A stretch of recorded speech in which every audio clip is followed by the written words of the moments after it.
V D സതീശനുമായി ബന്ധപ്പെട്ട് ഞാൻ ഇപ്പൊ പറയുന്നു, ഞാൻ CPM അനുഭാവിയായ ഒരു മനുഷ്യനാണ്, CPM മെമ്പർഷിപ്പ് ഉള്ള ആളല്ല. ഞാൻ ഉറപ്പിച്ചു പറയുന്നു, പിണറായി വിജയനെ വെള്ളാപ്പള്ളി നടേശൻ പറഞ്ഞ ഭാഷയിൽ ഞങ്ങളുടെ പിണറായി വിജയനെ പറയുന്നതെങ്കിൽ പിണറായിക്കെതിരെ വെള്ളാപ്പള്ളിക്കെതിരെ നമ്മൾ സംസാരിച്ചിരിക്കും. കേരളത്തിലെ ഏത് സമുദായ സംഘടനയുടെ ആളാണെങ്കിലും നമ്മൾ സംസാരിച്ചിരിക്കും. കാര്യം പാർട്ടി എന്ന് പറഞ്ഞു കഴിഞ്ഞാൽ പിണറായി വിജയനാണ് നമ്മളെ സംബന്ധിച്ചിടത്തോളം. അദ്ദേഹത്തെ തൊട്ടിട്ടൊന്നും ഒരു സമുദായ നേതാവിനെ നമ്മൾ വിടത്തില്ല. കോൺഗ്രസ് ധൈര്യമുണ്ടോ ഈ പറയുന്ന വെള്ളാപ്പള്ളിക്കെതിരെ ഒന്ന് പ്രതികരിക്കാൻ? ധൈര്യമുണ്ടോ? വെള്ളാപ്പള്ളിക്കെതിരെ എന്തേലും ഈ പറയുന്ന കോൺഗ്രസ്സുകാരും മിണ്ടിയോ? വി ഡി സതീശൻ തന്നെ പറഞ്ഞെന്താ, എന്നെ ആർക്കാർക്ക് വിമർശിക്കുന്നതിന് കുഴപ്പമൊന്നുമില്ല, വിമർശനമൊന്നും അല്ല നടന്നത്, ഒരു സംശയം വേണ്ട. വിമർശനം ആശ്മിക്ക് തോന്നുന്നുണ്ടോ? പക്ഷേ അന്നാ വെള്ളാപ്പള്ളി ഇവിടുത്തെ കാര്യം തീരുമാനിക്കേണ്ട, ഞങ്ങള് എന്തോ വിമർശനമല്ല, അധിക്ഷേപമാണ് നടത്തിയത്. ആ അധിക്ഷേപമാണെന്നിരിക്കട്ടെ, ആ അധിക്ഷേപത്തിനൊടുക്കൽ മിണ്ടാതിരുന്ന് പഞ്ചപുച്ഛം അടക്കി നട്ടല്ലില്ലാത്ത രീതിയിൽ പെരുമാറുന്നതല്ല പൊതുപ്രവർത്തനവും രാഷ്ട്രീയ പ്രവർത്തനവും. അതുകൊണ്ട് അങ്ങനെ മിണ്ടാതിരിക്കുന്നിടത്താണ് നിങ്ങൾക്ക് എല്ലാ സമുദായവുമായിട്ടുള്ള ബന്ധമെങ്കിൽ ആ ബന്ധം എനിക്ക് തോന്നുന്നില്ല ഇടതുപക്ഷ പ്രസ്ഥാനങ്ങൾക്ക് കാണുമെന്ന്. പറയാനുള്ളത് പറഞ്ഞേ പോകൂ. നമ്മുടെ നേതാക്കന്മാരെ അധിക്ഷേപിച്ചാൽ അത് ഏത് സമുദായ സംഘടനയുടെ ആളായാലും നമ്മൾ പറയും. അത് പറഞ്ഞിട്ടുണ്ട്. നാളെ പറഞ്ഞാൽ നാളെ കഴിഞ്ഞോ അല്ലെങ്കിൽ നാളെ തന്നെ നമ്മൾ മറുപടി പറയുന്നത് അത് നമ്മുടെ ഭാഗമാണ്. കോൺഗ്രസ് വിളിച്ചതല്ല, അത് രമേശ് ചെന്നിത്തല നായരെ വിളിച്ച. എന്തിനാണ് രമേശ് ചെന്നിത്തല നായരെ തന്നെ വിളിക്കുന്നത്? CPM കൊള്ളാവുന്ന ആരും ഒരു നായന്മാരും ഇല്ലേ ഒന്ന് ജി സുകുമാരൻ നായരെ വിളിക്കാൻ? അല്ലെങ്കിൽ BJP കൊള്ളാവുന്ന ഒരു നായന്മാരും ഇല്ലേ ജി സുകുമാരൻ നായരെ വിളിച്ച് ഈ ഉദ്ഘാടനം ചെയ്യാൻ? ഞാൻ പറഞ്ഞുതരാം. CPM-നകത്ത് വരുമ്പം കേഡറ സഖാവ, അതിനകത്ത് നായര് വീഴവനൊന്നുമില്ല. CPM എന്ന് പറഞ്ഞ പൊളിറ്റിക്കൽ പ്രസ്ഥാനം, അത് ഞങ്ങളുടെ മെറിറ്റാ. ആഷ്മി ലാൽകുമാർ എന്ന് പറയുന്ന ഒരാൾ സഖാവാണ്, പിണറായി സഖാവാണ്. പിണറായി ഈഴവനാന്ന് പറഞ്ഞിരിക്കുന്നത് കെ സുധാകരൻ മാത്രമേ ഉള്ളൂ. ഈ നാട്ടിലുള്ള ഇപ്പൊ പറഞ്ഞാലേ ഈ മന്ത്രിസഭയിൽ കൂടുതൽ വിഭാഗം NSS ഉണ്ടെന്ന് പറഞ്ഞ് ഇവിടെ ഒരുപാട് പേര് ഇതാക്കി. അത് കൊടുത്തത് സഖാവായതുകൊണ്ടാ, അല്ല നായരായതുകൊണ്ടല്ല. നിങ്ങൾ അങ്ങനെ കരുതണ്ട. അപ്പൊ ഒരു നായരെ വിളിക്കാൻ പെട്ടെന്ന് എളുപ്പമല്ല CPM-നകത്തുനിന്ന്. ഞാൻ ഉള്ള കാര്യമാണ് പറയുന്നത്. ഒരു സമുദായ സംഘടനയുടെ ഭാഗമായി നിൽക്കുന്ന ഒരാള് എന്ന് പറഞ്ഞ് വിളിക്കാൻ പാടാണ്. അത് ഞങ്ങളുടെ മെറിറ്റാണ്. ഞങ്ങളുടെ മെറിറ്റായിട്ടാണോ നിങ്ങൾ എടുക്കുന്നത് അതോ നെഗറ്റീവ് ആയിട്ടാണോ എടുക്കുന്നത്? ഞങ്ങൾ അങ്ങനെ നായരായിട്ട് ഒരാൾ ഐഡന്റിഫൈ ചെയ്യുന്നത്. ഒരു പോയിന്റ് അവസാനിപ്പിക്കാണ്ട് NSS-ന്റെ പരിപാടിക്ക് നാളെ മുഖ്യമന്ത്രി വിളിക്കുന്നു. മുഖ്യമന്ത്രി പങ്കെടുക്കുമായിരിക്കാം. മുഖ്യമന്ത്രി പങ്കെടുക്കുന്നത് മുഖ്യമന്ത്രിയായിട്ടാണ്. മുഖ്യമന്ത്രി പങ്കെടുക്കുന്നത് ചിലപ്പം ഇപ്പൊ ഗോവിന്ദമാഷ് പങ്കെടുക്കുന്നതാണെങ്കിൽ സഖാവായിട്ടാണ് പങ്കെടുക്കുന്നത്, അല്ല നായരായിട്ടല്ല പങ്കെടുക്കുന്നത്. അതങ്ങ് ഓർത്താൽ മതി. നായരാണ് എന്ന് പറഞ്ഞ് നിൽക്കുന്നത് രമേശ് ചെന്നിത്തലയ്ക്ക് വരുന്നത് നമ്മളെ കൊണ്ട് വരുന്നില്ല. ലാൽകുമാർ, ഇവിടെ രമേശ് ചെന്നിത്തലയെ കേരളത്തിന്റെ മുഖ്യമന്ത്രിയാക്കാൻ NSS നീക്കം നടത്തുന്നു എന്നൊരു ആരോപണം CPM ഉണ്ടാവുമോ? NSS രമേശ് ചെന്നിത്തലയെ കോൺഗ്രസിന്റെ മുഖ്യമന്ത്രി സ്ഥാനാർത്ഥിയാക്കാൻ നിർത്തുന്നു. കേരളത്തിന്റെ മുഖ്യമന്ത്രിയാക്കുമെന്ന് ജനങ്ങളാണ് തീരുമാനിക്കുന്നത്. അത് ആശ്മി പറയേണ്ട കാര്യമില്ല. കോൺഗ്രസിന്റെ സ്ഥാനാർത്ഥിയാക്കാൻ ചിലപ്പോൾ ശ്രമിക്കുന്നുണ്ടാവും. നോക്കൂ, ഈ വിഷയത്തിനകത്ത് രസകരമായ ഒരു കാര്യം വന്നു. ഇവരൊക്കെ കാട് കയറി അതും ഇതൊക്കെ പറഞ്ഞു. ഈ പറയുന്ന എപ്പിസോഡ് കൊണ്ട് കോൺഗ്രസിന് പ്രയോജനം ഇവരെല്ലാം പറഞ്ഞു. ശ്രദ്ധിച്ചോ? രമേശ് ചെന്നിത്തല പ്രയോജനം ഉണ്ടോ എന്ന് ചോദിച്ചില്ല. കാര്യം ഇപ്പം കോൺഗ്രസ് രമേശ് ചെന്നിത്തലയോട് കൊടുത്തില്ല. ഇതാണ് സത്യം. കാര്യം ഇപ്പൊ വി ഡി സതീശന്റെ കൊടുത്തില്ല. വി ഡി സതീശനും വേണുഗോപാലും കൂടെ ഒരുമിച്ചാ, KC വേണുഗോപാലും കൂടെ. ഈ പറയുന്ന കോൺഗ്രസ് സഹയാത്രികനായ ശ്രീകുമാറിയേട്ടൻ വരെ പറയുന്ന അങ്ങനെ രമേശ് ചെന്നിത്തലയ്ക്ക് പ്രയോജനം ചെയ്യുമെന്ന് ചോദിച്ചാൽ ഏത് തരത്തിൽ അദ്ദേഹത്തിന് പ്രയോജനം ചെയ്യാൻ സാധ്യത? ഈ കാര്യം രമേശ് ചെന്നിത്തല ഇന്ന് പറഞ്ഞ എപ്പിസോഡ് കൊണ്ട് ആർക്കാ പ്രയോജനം?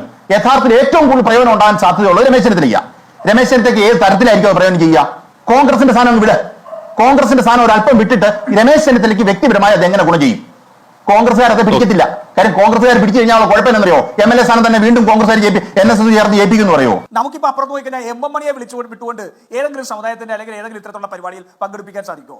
ഇതൊക്കെ ഇവർക്കൊക്കെ പറയാൻ പറ്റുന്നത് എന്താണെന്നും ഇവരെങ്ങനെയാണ് സമൂഹത്തിൽ അറിയപ്പെടുന്നതെന്നും ജനങ്ങൾക്ക് കൃത്യമായിട്ട് ബോധ്യമുണ്ട്. മണിയാശാൻ അടക്കമുള്ള CPM നേതാക്കന്മാർക്കെതിരെ യഥാർത്ഥത്തിൽ രാജു P. നായർ നടത്തിയത് അധിക്ഷേപമാണ്. അവർക്ക് നിലവാരമില്ലാത്ത ആൾക്കാരാണ് എന്ന് പറഞ്ഞു വെക്കാനാണ് സ്ഥാപിച്ചത്. അദ്ദേഹം പറയട്ടെ, ഞാൻ അതിനകത്ത് കൂടുതലൊന്നും പറയുന്നില്ല. കാര്യം മണിയാശാന് ഗുരുദേവ ദർശനത്തെക്കുറിച്ച് 1 മണിക്കൂറോ 2 മണിക്കൂറോ സംസാരിക്കാൻ കഴിയുമോ ഇല്ലയോ എന്നുള്ളത് രാജു P. നായരാണോ തീരുമാനിക്കുന്നതെന്ന് എനിക്കറിയില്ല. എന്നെ സംബന്ധിച്ചിടത്തോളം മണിയാശാൻ അറിയാമോ, പ്രസംഗിക്കാൻ അറിയാമോ എന്നുള്ളതിനെ കുറിച്ച് ഞാനൊരു കമന്റ് ചെയ്യുന്നുമില്ല.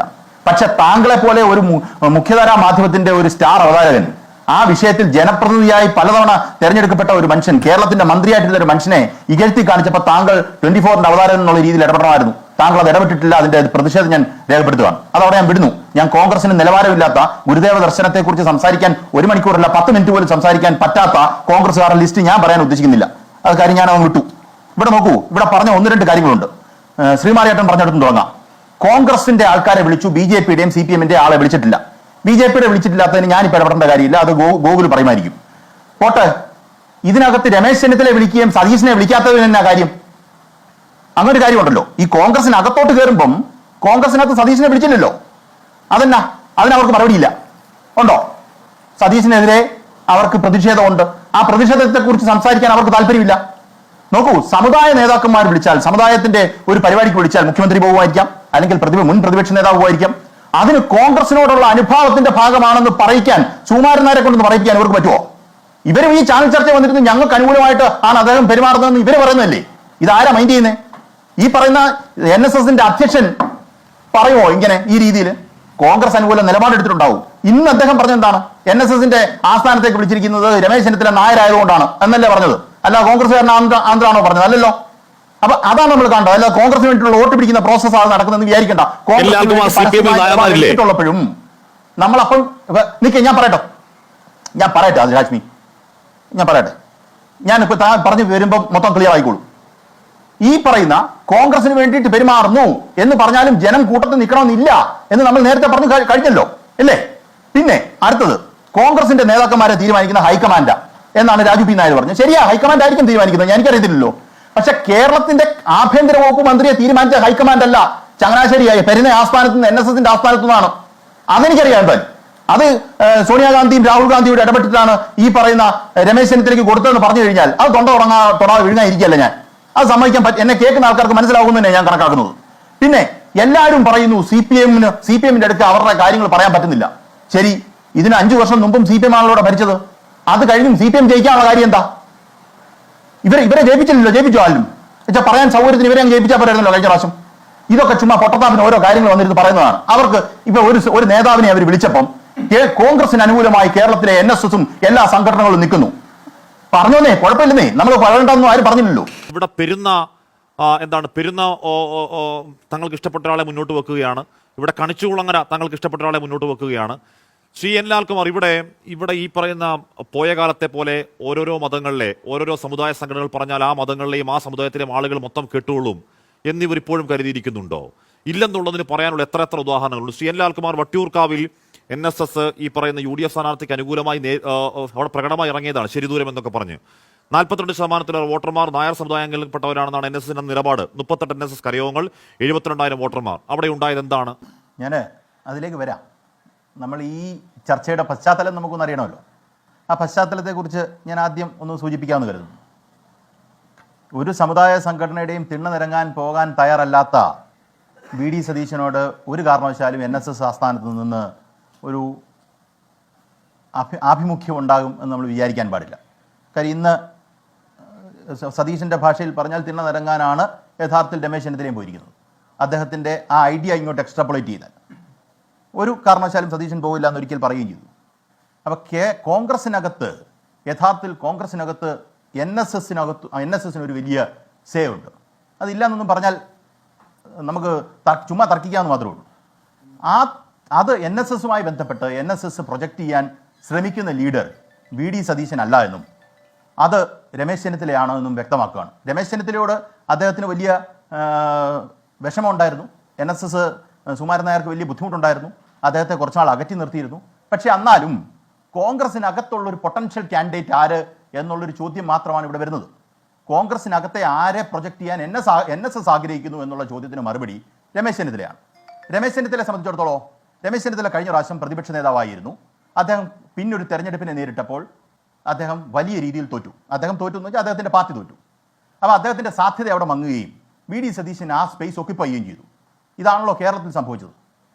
VD സതീശനെ സംബന്ധിച്ചിടത്തോളം അദ്ദേഹം അടുത്ത മുഖ്യമന്ത്രി കാൻഡിഡേറ്റ് ആകാനിരിക്കുന്ന ആളാണ്. അതാണല്ലോ അദ്ദേഹത്തിൻ്റെ ആഗ്രഹം. അപ്പോൾ രമേശ് ചെന്നിത്തല എന്ന് പറയുന്ന ആൾക്ക് ആ സ്പേസിലോട്ട് വരാൻ ഒരു സാധ്യതയും ഇന്നത്തെ രാഷ്ട്രീയ കേരളത്തിൽ ഇല്ല എന്ന് സുവ്യക്തമായി അറിയാവുന്ന രമേശ് ചെന്നിത്തലയ്ക്ക് ഇന്നത്തെ NSSുമായി ബന്ധപ്പെട്ട സപ്പോർട്ട് ആവശ്യമായിരുന്നു. ഇതാണ് ഇതിനകത്തെ നറേറ്റീവ്. കൂടുതൽ കോംപ്ലിക്കേഷൻസ് ഒന്നും വരുത്തേണ്ട കാര്യമില്ലെന്നാണ് എനിക്ക് തോന്നുന്നത്. അതിന് സമുദായ സംഘടനയോടായിട്ടുള്ള അടുപ്പവും അതൊക്കെ നിൽക്കട്ടെ, അത് രാഷ്ട്രീയത്തിന് പല തലങ്ങളുണ്ട്, അത് നമുക്ക് വേണമെങ്കിൽ ഡിബേറ്റും ചെയ്യാം. പക്ഷേ ഈ പറയുന്ന കോൺഗ്രസിനകത്ത് ഏതാണ്ട് വെന്റിലേറ്ററിൽ കിടക്കുന്ന രമേശ് ചെന്നിത്തലയെ ഒരു തരത്തിൽ ഓക്സിജൻ കൊടുത്തു നിർത്തുന്ന പരിപാടിയാണ് ഇന്ന് NSS ചെയ്തത്. അത് തെറ്റില്ല. അത് രമേശ് ചെന്നിത്തലയെ സംബന്ധിച്ചിടത്തോളം തെറ്റില്ല, NSSനെ സംബന്ധിച്ചിടത്തോളം തെറ്റില്ല. കാര്യം അവർക്ക് അവരുടെ കാര്യങ്ങൾ തീരുമാനിക്കാം. ഇതുകൊണ്ട് കേരളത്തിൽ എന്തെങ്കിലും രാഷ്ട്രീയമായ മാറ്റം വരുമെന്നുള്ളത് വേണമെങ്കിൽ കോൺഗ്രസിന്റെ മുഖ്യമന്ത്രി സ്ഥാനാർത്ഥിയാകാൻ ചിലപ്പോൾ രമേശ് ചെന്നിത്തലയ്ക്ക് പറ്റിയേക്കാം. കാര്യം ഒരിക്കൽ താങ്കൾ പറഞ്ഞതുപോലെ കേരളത്തിൽ എന്നെ ഇന്ന ആളെ ആഭ്യന്തര വകുപ്പ് മന്ത്രിയാക്കൂ എന്ന് ഉമ്മൻചാണ്ടി സാറിൻ്റെ അടുക്കൽ പറയാനും ഉമ്മൻചാണ്ടി സാറിനെ ഭയപ്പെടുത്താനും ആ ഭയപ്പെടുത്തുന്നതിൻ്റെ അടിസ്ഥാനത്തിൽ ഉമ്മൻചാണ്ടി സാർ അത് സമ്മതിക്കാനും ഇടയായ ഒരു രാഷ്ട്രീയ സന്ദർഭം കേരളത്തിലുണ്ട്. എനിക്ക് തോന്നുന്നില്ല ഏതെങ്കിലും ഒരു സമുദായം പറഞ്ഞു കഴിഞ്ഞാൽ CPM-ന്റെ ഇന്നയാളെ മന്ത്രിയാക്കണം എന്ന് പറഞ്ഞു കഴിഞ്ഞാൽ കേരളത്തിലാവുമെന്ന് എനിക്ക് എൻ്റെ രാഷ്ട്രീയ അടിത്തറയിൽ നിന്ന് ഞാൻ വിശ്വസിക്കുന്നത് അങ്ങനെ ഒരു കാര്യമേ നടക്കാൻ പോകുന്നില്ല എന്നുള്ളതാണ്. നടക്കാനേ പോകുന്നില്ല. കാര്യം അത് CPM പാർട്ടിയാണ് തീരുമാനിക്കുന്നത്, സംസ്ഥാന സെക്രട്ടേറിയറ്റോ സംസ്ഥാന കമ്മിറ്റിയോ തീരുമാനിക്കും. ഇതാണ് സംഭവിക്കാൻ പോകുന്നത്. പക്ഷേ ഇന്നയാളെ ആക്കണമെന്ന് പറഞ്ഞൊരു സമുദായത്തിന്റെ നേതാവ് വന്നതെന്ന് സംസാരിക്കുകയും അതിനെ അടിസ്ഥാനപ്പെടുത്തി കോൺഗ്രസിന്റെ സമുന്നതനായ മുഖ്യമന്ത്രിയായിരുന്ന ഉമ്മൻചാണ്ടിക്ക് ഒരുപാട് കളി കളിച്ചിട്ടും അത് പിടിച്ചു നിൽക്കാൻ വയ്യാതെ മന്ത്രിസ്ഥാനം കൊടുത്ത ആളാണ് രമേശ് ചെന്നിത്തല. അപ്പൊ കോൺഗ്രസിനകത്ത് യഥാർത്ഥത്തിൽ രമേശ് ചെന്നിത്തലയും അല്ലെങ്കിൽ കോൺഗ്രസിനകത്തേക്ക് കയറി ഇടപെടാനുള്ള NSSന്റെ സാധ്യത വലുതാണ്. അല്ല ശ്രീ ലാൽകുമാർ, ഞാൻ ചോദിച്ചതിനാണ് ഞാൻ ചോദിച്ച ആ പഴയ സ്വാധീന ശക്തി ഈ സമുദായ സംഘടന ഇപ്പോൾ ഉണ്ടോ ഞാൻ ചോദിക്കുന്നത്. ആ പഴയ സ്വാധീന ശക്തി ഈ സമുദായ സംഘടനകൾക്ക് ഞാൻ ഒന്നല്ല, ഏത് മതത്തിലെയും ഏത് സമുദായം ഇപ്പൊ കാലം മാറി. ഇപ്പൊ ഞാൻ പറയട്ടെ, CN ലാൽകുമാർ ഇവിടെ ഒരു പക്ഷേ മനുഷ്യന്മാർ കൂടുതൽ കമ്മ്യൂണലായിട്ടുണ്ടാകാം, ഒരുപക്ഷെ വർഗീയമായിട്ടുണ്ട്, ഇല്ലെന്ന് ഞാൻ പറയുന്നില്ല. പക്ഷെ ഞാൻ നായരാണ്, ഞാൻ ഈഴവനാണ്, ഇതൊക്കെ പറഞ്ഞ് സംസാരിക്കുന്ന എത്ര പേര് നമ്മൾ കേട്ടു? എവിടെ കേൾക്കുന്നു അതിപ്പോ? ഞാൻ ചോദിക്കുന്നത് ഇവർക്ക് ഈ പറയുന്ന സ്വാധീന ശക്തി ഉണ്ടോ ലാൽകുമാർ? ഞാൻ പറയുന്ന കേൾക്കുന്നു. സ്വാധീന ശക്തി കോൺഗ്രസിലുണ്ട് എന്നാണ് ഞാൻ പറഞ്ഞത്. ജനങ്ങളിലേക്ക് ഉണ്ടെന്ന് ഞാൻ പറഞ്ഞോ ഹാഷ്മി? ഇവർ പറഞ്ഞ ജനങ്ങൾ വോട്ട് ചെയ്യുമോ എന്നുള്ള താങ്കളുടെ ചോദ്യത്തിന് താങ്കൾ തന്നെയാണ് മറുപടി പറഞ്ഞ. വട്ടിയൂർക്കാവ് ചെയ്തോ, പാലക്കാട് ചെയ്തോ, ഇങ്ങനെ പല കാര്യത്തിനും ഉദാഹരിച്ച് താങ്കൾ തന്നെ പറഞ്ഞില്ലേ. കുറച്ച് പേരൊക്കെ വോട്ട് ചെയ്യും, ഇല്ല എന്നൊന്നും ഞാൻ പറഞ്ഞില്ല. പക്ഷെ കുറച്ച് പേര് വോട്ട് ചെയ്യുമ്പം അതുപോലെ റിവേഴ്സ് പോളറൈസേഷനും നടക്കും. NSS വട്ടിയൂർക്കാവിൽ ഇറങ്ങി തിരിച്ചുകൊണ്ടാണ് ബാക്കിയുള്ള സമുദായം എല്ലാം തിരിച്ചു വോട്ട് ചെയ്തത്. ഇത് സംഭവിക്കുന്ന ഒരു കാര്യമാണ്, അതിനകത്ത് സംശയിക്കേണ്ട കാര്യമില്ല. ഞാൻ പറഞ്ഞു വരുന്നത്, സമുദായ സംഘടനകൾ വിചാരിച്ചാൽ കേരളത്തിൽ വോട്ട് മാറ്റി ഒരാളെ തോപ്പിക്കാൻ പറ്റുമോ, ജയിപ്പിക്കാൻ പറ്റുമോ, അവർ നിശ്ചയിച്ച പോലെ കാര്യം നടക്കുമെന്ന് ചോദിച്ചാൽ സമുദായ സംഘടനകൾ പലതുള്ളത് കൊണ്ട് ഒരു സമുദായം ചിന്തിക്കുന്ന പോലെ ആയിരിക്കത്തില്ല മറ്റു സമുദായം ചിന്തിക്കുന്നത്. അത് നായർ സമുദായം ഒന്ന് തീരുമാനിച്ചാൽ ഈഴവ സമുദായം ചിലപ്പോൾ മറ്റൊന്നായിട്ട് ചിന്തിക്കാം. അപ്പോൾ ഈ പറയുന്ന ബാലൻസ് ചെയ്ത് പോകുന്ന ഒരു അന്തരീക്ഷം കേരളത്തിലെ രാഷ്ട്രീയത്തിലുണ്ടാവും. ഇതാണ് സത്യാവസ്ഥ. ഞാൻ പറഞ്ഞു മറ്റൊരു കാര്യമാണ്, വോട്ടേഴ്സിലേക്ക് പറഞ്ഞു തീർക്കട്ടെ. അല്ലല്ല, ഞാൻ പറഞ്ഞു തീർക്കട്ടെ. താങ്കൾക്ക് മനസ്സിലായല്ലേ, ഞാൻ പറഞ്ഞ ജനങ്ങൾക്ക് മനസ്സിലാവണമല്ലോ. ഈ പറയുന്ന കോൺഗ്രസിനകത്തേക്കുള്ള ഇൻഫ്ലുവൻസ്, ആ കോൺഗ്രസിനകത്ത് ഈ പറയുന്ന NSS വിചാരിച്ചാൽ നടക്കുമായിരിക്കും എന്നുള്ളതിന് ഉത്തമ ഉദാഹരണമായി നമുക്ക് മുമ്പിലായിട്ട് ഈ പറയുന്ന താക്കോൽ സ്ഥാനത്തിന്റെ പ്രശ്നമുണ്ട്, 5ാം മന്ത്രിയുടെ പ്രശ്നമുണ്ട്. അങ്ങനെ പല പ്രശ്നങ്ങളും ഉള്ളതുകൊണ്ട് ചിലപ്പോൾ നടന്നേക്കാം. അതുകൊണ്ട് ജനങ്ങളുടെ വോട്ടായി മാറുമെന്നുള്ളത് ഈ കിനാവ് കണ്ടുകൊണ്ടിരിക്കാമെന്ന് മാത്രമേ ഉള്ളൂ. ഇങ്ങനെ കിനാവ് കുറേ നാളുകൾക്ക് മുമ്പും കണ്ടതാണ്, കണ്ടോണ്ടേ ഇരിക്കുമെന്ന് മാത്രമേ എനിക്ക് എന്ത് പറയാം.